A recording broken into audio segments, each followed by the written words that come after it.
அதிமுக ஆட்சிக்கு வந்தா 10,000 ரூபாய் வழங்கப்படும் அறிவிப்பு கொடுத்தோம். ஒவ்வொரு குடும்பத்திற்கும் 10,000 ரூபாய் வழங்கப்படும் அறிவிப்பு கொடுத்தோம்.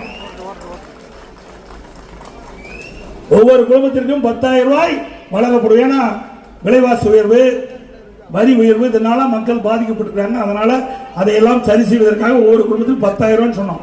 உடனே ஸ்டாலின் என்கிறாரு, ஒரு கூப்பன் கொடுக்குறேன், நீங்க அந்த பொருள் போய் வாங்கிக்கலாம், நீ மிக்சி வாங்கிக்கலாம், கிரைண்டர் வாங்கிக்கலாம். அது கமிஷன், அது கமிஷன் வைக்கிறதுக்கு தான் இது மாதிரி பண்ற.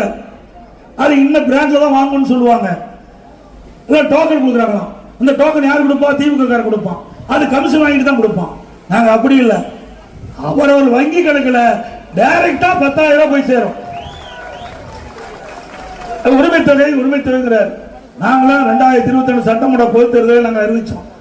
அதிமுக ஆட்சிக்கு வந்தா குடும்ப தலைவிக்கு மாதந்தோறும் 1,500 உதவித்தொகை வழங்கப்படும் அன்றைக்கு அறிவிச்சோம்.